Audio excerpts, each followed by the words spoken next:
Bonjour, bonjour à toutes et à tous, ravi de vous retrouver sur le plateau d'APE Agir pour l'environnement, la seule émission hebdomadaire entièrement consacrée à l'environnement sur Mayotte.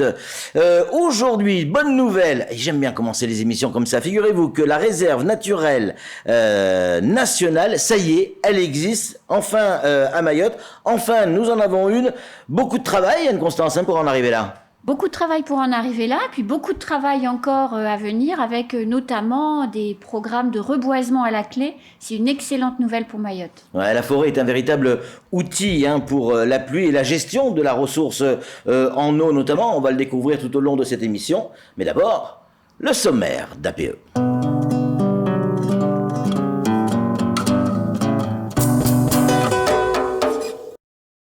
Dans ce nouveau numéro d'APE, nous allons découvrir comment la réserve naturelle nationale de Mayotte va se mettre en place dans les tout prochains mois. Avec nos invités, on va évidemment en parler. On aura Jeannette Lartigue, directrice de l'ONF ici à Mayotte. On aura également Chanrani Swadri. Il est chef de bureau plan et travaux forestiers au conseil départemental 976. Et puis Amélie Vangemer qui sera avec nous, chargée de mission en milieu naturel et espace terrestre protégés au sein de la DEAL. Nous découvrirons les objectifs retenus pour cet outil entre préservation de la forêt primaire et réparation des forêts périphériques. C'est un travail d'orfèvre qui se joue chaque jour dans les hauteurs de Mayotte. Et puis en fin d'émission, on retrouvera Anne-Constance Onguena qui nous donnera ces quelques chiffres. La réserve naturelle nationale protège 2800 hectares de nos forêts. Elle protège les arbres, les animaux, les espèces végétales. C'est donc un outil de protection de la biodiversité. Mais à quoi sert de protéger la forêt? Réponse dans ce formidable reportage signé Daniel Dunon, Pierre Bellucci et Jacques Edaldi.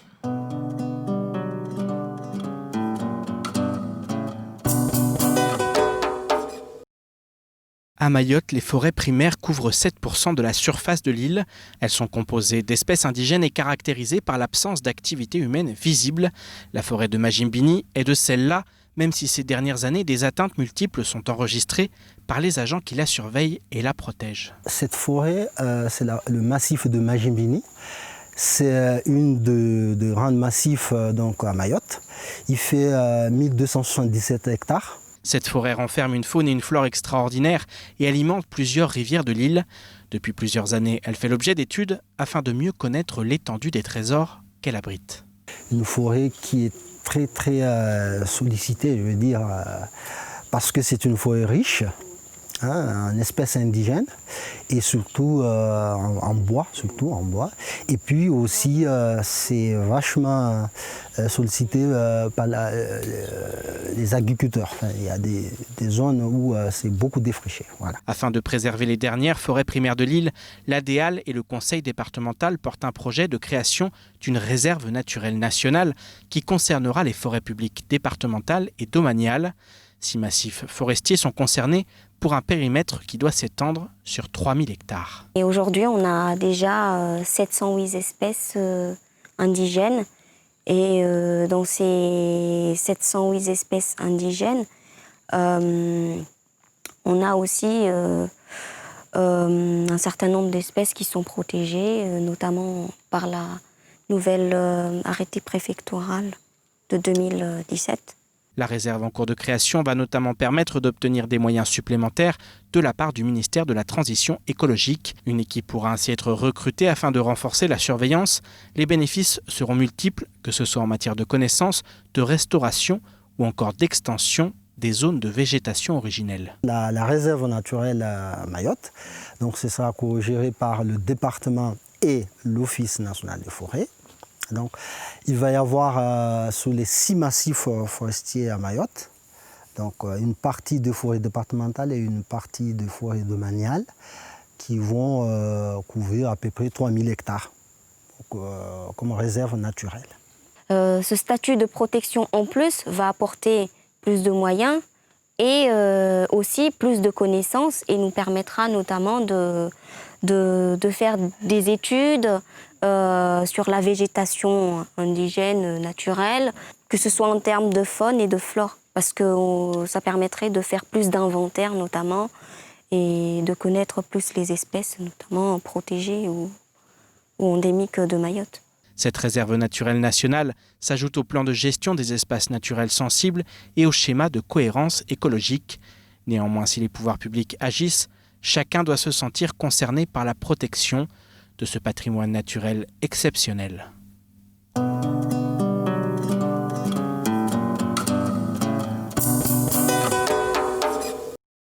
Superbes images signées Daniel Dunon. Ces vues aériennes sont vraiment véritablement splendides. Oui, des bonnes nouvelles. Et on va en parler avec nos invités. On va leur dire bonjour. Jeannette Lartigue, vous avez l'habitude de la voir maintenant sur ce plateau. Elle est directrice de l'ONF. Jeannette, bonjour. Bonjour. On a également Chanrani, lui aussi, c'est un habitué de nos plateaux. Chanrani Souadri, chef de bureau plan et travaux forestiers au conseil départemental 976.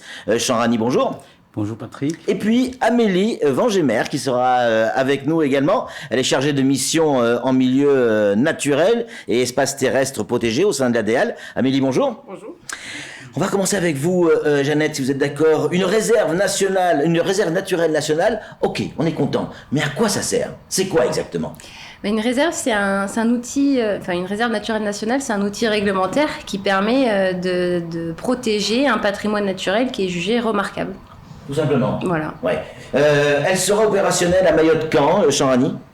Alors oui, effectivement, la réserve doit se mettre en place. Des travaux ont été déjà bien avancés. Aujourd'hui, le dossier est soumis au décret au niveau ministériel.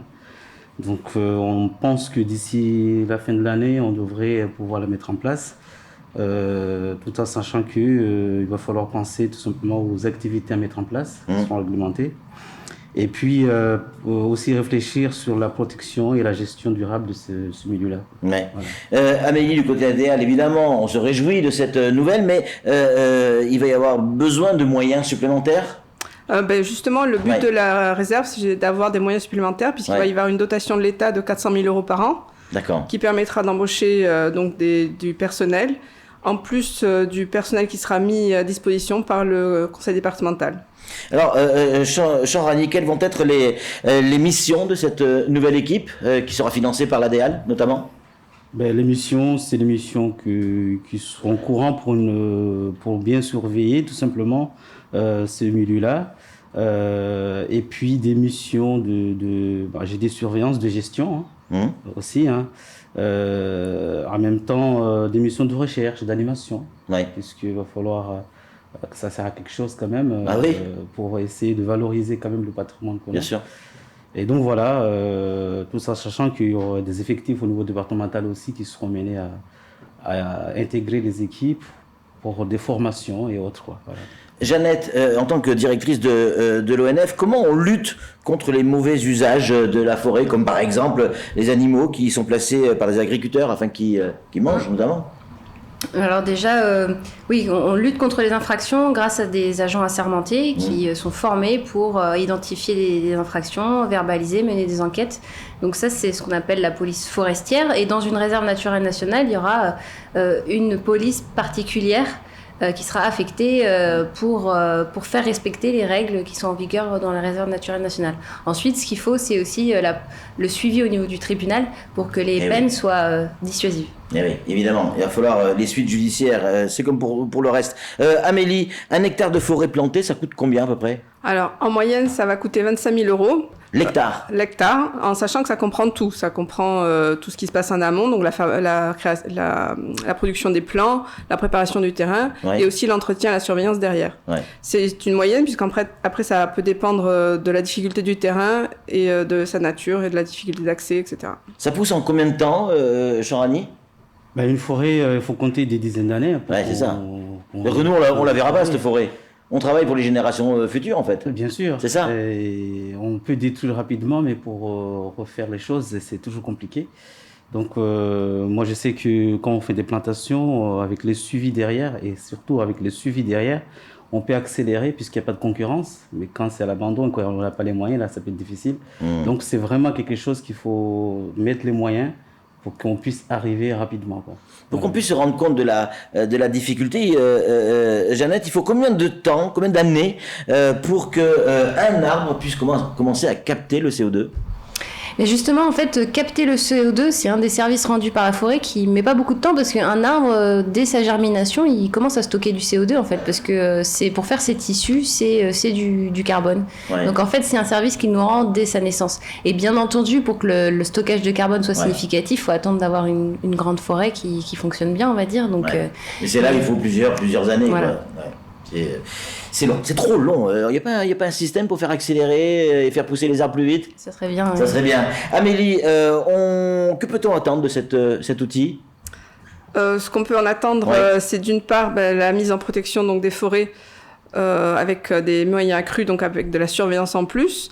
Et en plus, ça peut aussi être une valorisation du patrimoine naturel de Mayotte, puisqu'on parle toujours du lagon, mais le patrimoine terrestre, et en particulier les forêts de Mayotte, sont aussi assez exceptionnels et donc méritent d'être mis en avant. Comment on empêche les dégradations dans la forêt primaire ? La sensibilisation, tout d'abord, communication, et après, évidemment, les missions de police et la surveillance. Ouais. Répression, ça, c'est quelque chose qui fonctionne à Mayotte ? Je ne sais pas si ça fonctionne, mais en tout cas, il faudrait. C'est la règle, en tout cas. Il faudrait. Ouais. Pourquoi reboiser, reforester est indispensable, Jeannette ? Alors, d'une manière générale, la nature, quand on la laisse tranquille, s'il y a eu une dégradation, elle peut repousser. En soi, elle peut repousser. C'est simplement que, d'une manière générale, il y a le contexte, les activités humaines, des dégradations qui font qu'on est obligé d'accompagner les choses, de procéder à des reboisements. On a aussi la problématique des espèces envahissantes, c'est-à-dire que quand on déboise, en général, ce qui s'installe en premier, ce sont ce qu'on appelle un peu des pestes végétales, des choses qui viennent de l'extérieur. Ouais. Et donc, pour être sûr de pouvoir retrouver une forêt à minima naturelle, locale, on est obligé bien souvent de reboiser et d'accompagner. Chamrani, comment et pourquoi on détermine comment on va agir sur telle ou telle parcelle ? Tout simplement. Parce que 2800 hectares, c'est énorme, hein ? Oui, bien sûr. Pour gérer ça, il va falloir faire des études dedans, pardon. Ouais. Et c'est l'objet du plan de gestion qui sera élaboré, qui va définir pour chaque milieu, pour chaque type d'espace, comment on va opérer et qu'est-ce qu'on va mettre sur place, quoi. Donc, qui décide de ce qu'on va replanter ? Comment on replante et comment on choisit les espèces, Jeannette ? On choisit les espèces en regardant l'existant, c'est-à-dire que là où ça a été déboisé, en général, on a quand même une connaissance de ce qu'il y avait avant, où on regarde autour, donc on choisit un peu les espèces comme ça, on privilégie les espèces locales, bien sûr, puisque c'est ce qui va nous permettre de régénérer la forêt dite primaire. Ouais. Et après, il y a aussi des orientations forestières, enfin, il y a des cadres ici, donc il y a des documents cadres qui indiquent les espèces qui sont préconisées pour chaque action. Lorsque l'on réaménage des zones de forêt qui ont été endommagées par l'homme, il faut combien de temps pour en voir les premiers effets ? Alors ça dépend des effets en fait, puisque selon ce dont on parle, par exemple l'absorption de carbone, ça va se faire de suite, comme le disait Jeannette tout à l'heure. Ouais.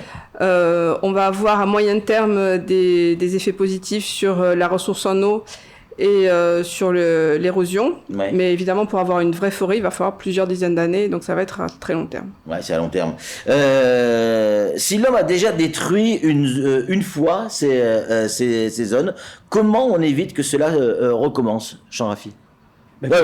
Chamrani, excusez-moi. Ouais, on va y arriver. Alors, comment éviter ? C'est toujours la même chose. Hein. Je pense qu'il ne faut pas qu'on arrête la sensibilisation. Il ne faut pas en même temps, comme il y a la police naturelle dessus, ça va être quand même quelque chose qu'il va falloir qu'on soit vraiment vigoureux là-dessus.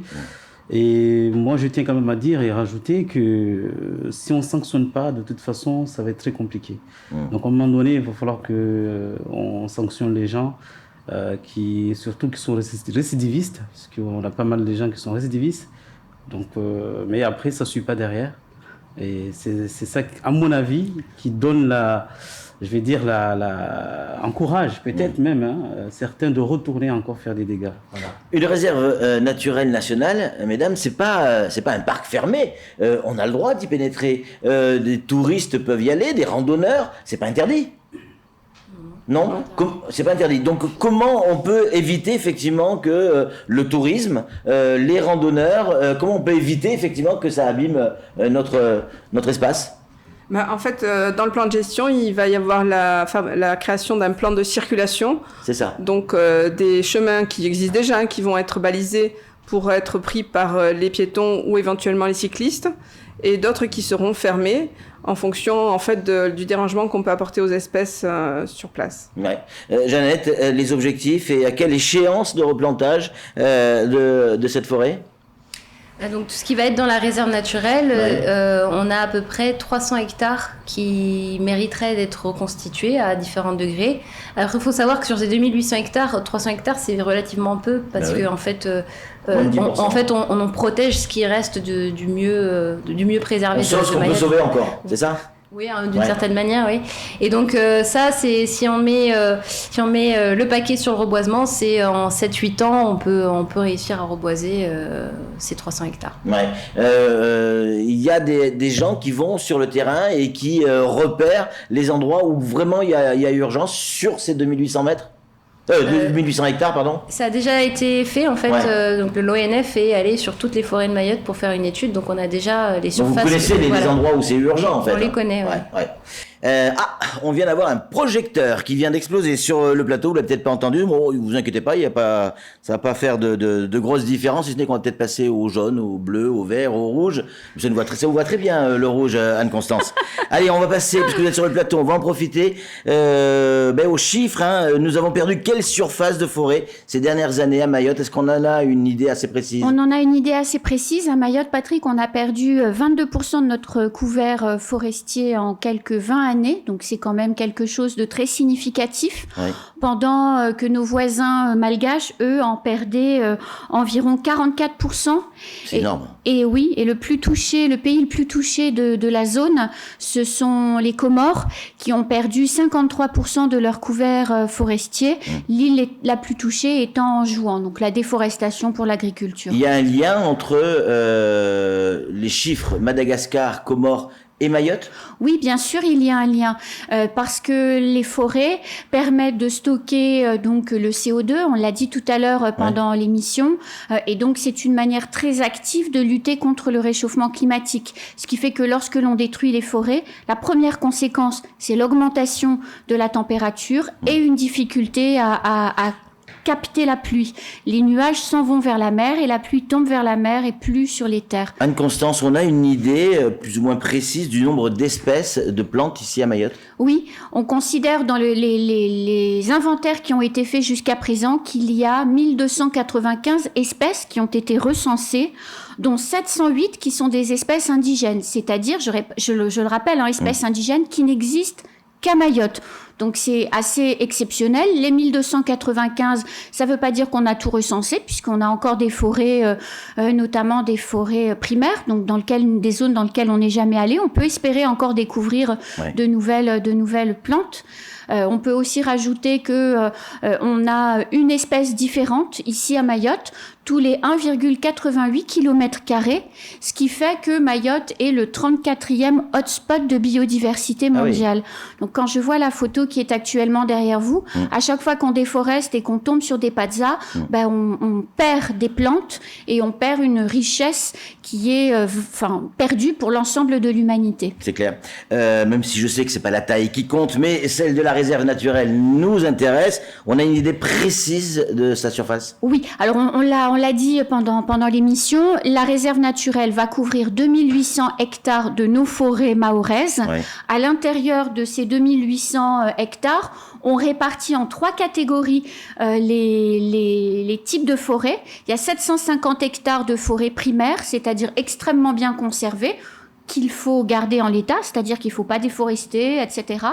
On considère également qu'il y a 950 de ces 2800 hectares qui sont bien conservés, mais sur lesquels il va y avoir un travail. On a parlé reboisement tout à l'heure. Ouais. Eh bien, on va reboiser avec des espèces indigènes.